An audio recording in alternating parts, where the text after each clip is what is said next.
This video will cover the period of time known as Reconstruction, in which we're going to talk about rebuilding the South after the Civil War. Not only is it going to cover physical reconstruction, but it's also going to talk about economic and social reconstruction as well. Here's one way of remembering the Reconstruction Amendments. You first need to memorize that they are the 13th, 14th, and 15th Amendments. We'll start first with the 13th Amendment. The 13th Amendment abolished slavery. The 14th Amendment will grant citizenship rights to any person born in the United States. The 15th Amendment granted voting rights to African American men. The easiest way to remember this is think about it in chronological order.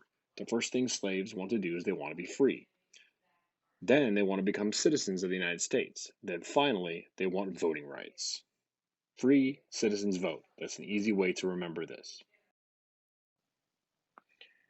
Southern governments wanted to get around the African Americans' newly found rights. So in order to do this, they passed a series of laws that basically made blacks second-class citizens. They were known as black codes. Here on the slide is an example of a black code that I found in Louisiana. It states that no Negro or freedman shall be permitted to rent or keep a house within the limits of the town or under any circumstances. So here, this law clearly discriminates against African Americans in Louisiana, saying that they cannot live in Appaloosis, Louisiana. If they violated this law, that's right, they went to jail. In response to this, Congress will pass the Civil Rights Act of 1866, which will grant citizenship to African Americans. President Johnson vetoed this law, but the bill was passed over his veto. Unfortunately, the actions of the KKK limited the enforcement of this act, and it failed to guarantee the rights of African Americans. Another way to try and help African Americans, Congress passed the Freedmen's Bureau in 1865. It provided food, clothing, hospitals, legal protection, and education to former slaves and poor whites. With the black codes, they wanted this Freedmen's Bureau to be able to help African Americans despite the problems of the black codes. Congress wanted to try military courts anyone who attempted to deprive freedmen of their civil rights. Once again, President Johnson will veto this Freedmen's Bureau, but it is overridden by Congress. This is really one of the first ways the federal government tries to take care of the people. This is the first real form of welfare provided by the federal government. Congress and President Johnson did not get along very well. In fact, Johnson, remember, took over for President Lincoln, who was assassinated in 1865. Many of Johnson's advisors were left over from Lincoln's administration. Edwin Stanton, the Secretary of War, was a member of Lincoln's cabinet that Johnson really did not like. So Congress decided they were going to pass a law to try to get rid of Johnson. They passed a law called the Tenure of Office Act. This made it illegal for the president to fire a member of his cabinet without the consent of the Senate.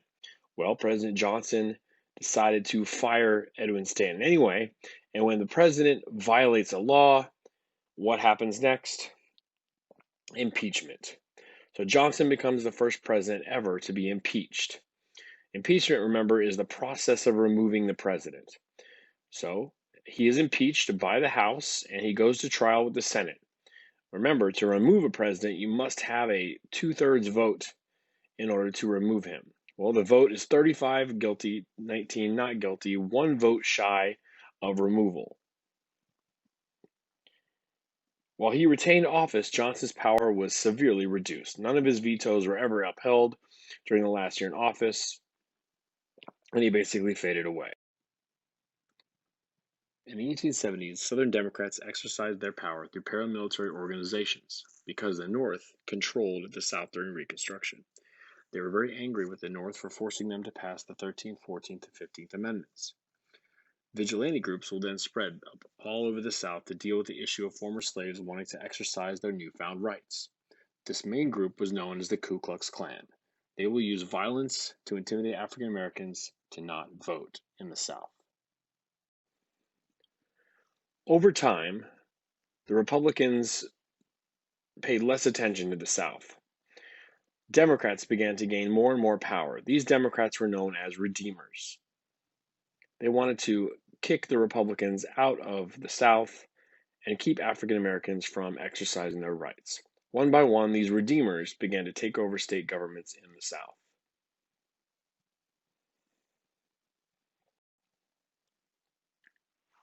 There are several ways that the redeemers tried to take away the rights of African Americans. The first thing they tried to do was eliminate their ability to vote. They did so through two main ways. The first way is known as the poll tax. The poll tax was a fee that was charged every year for Americans to vote in the South. As you can see there, there's a receipt on the slide that shows you a poll tax for $1.50. If you were an African American in the South, you most likely did not have the money to spend on, on voting every year. The second way that they try to take away the voting rights of African Americans is through the requirement of a literacy test. This was a test that African Americans had to take in order to register to vote. Many times they were just told they failed or they were unable to pass the test because it was very difficult, especially if it was timed. You did have some African Americans who could uh, pass the literacy test and pay the poll tax. And of course, those people were prevented from voting by the KKK. So, what happens if you're a poor white Southern farmer? Now, remember, the Democrats wanted their vote, but they probably could not pass a literacy test nor pay a poll tax. So, here, the Southern governments created what's called the grandfather clause. If you failed the literacy test and you could not pay the poll tax, but your father or grandfather was eligible to vote before January 1st, 1867, then you were allowed to vote. What this does is it basically makes any poor, illiterate Southern white farmer able to vote in the South. And of course, they're going to vote for the Democrats. Because remember, no African American could vote prior to 1870.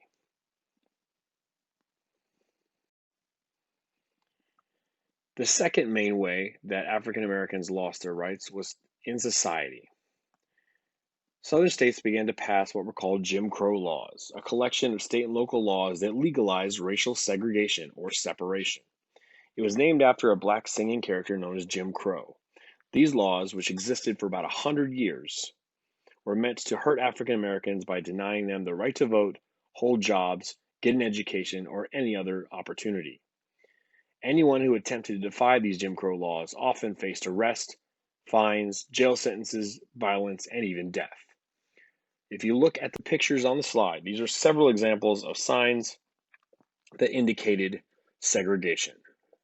Movie theaters, laundry, restrooms, waiting areas, even drinking fountains.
The third way African Americans are going to be discriminated against is in the realm of economics.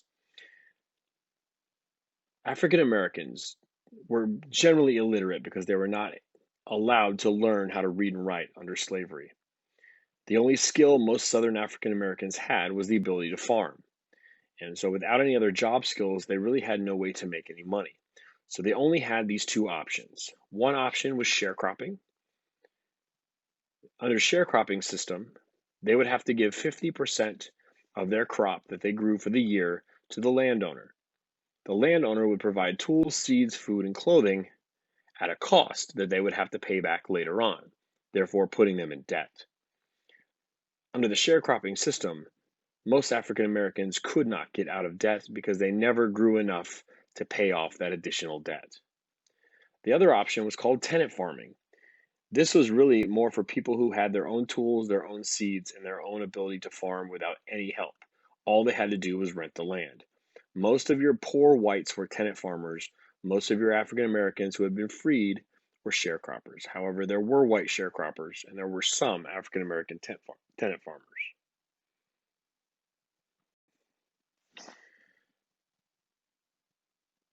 This finally brings us to the end of Reconstruction. By 1876, the radical Republicans were pretty much done with Reconstruction. They didn't want to deal with it anymore. So we have a presidential election. You have Rutherford B. Hayes, a Republican, versus Samuel Tilden, the Democrat. The former Confederate states had been transformed into a new South. The Redeemer governments were in charge at the state and local levels. Blacks had successfully been denied their rights, and the economy had changed. So, at the end of the election, there was a tie. There was a special deal made between the Democrats and Republicans called the Compromise of 1877. Hayes will win the election for the Republicans in exchange for removing federal troops from the South and officially ending Reconstruction.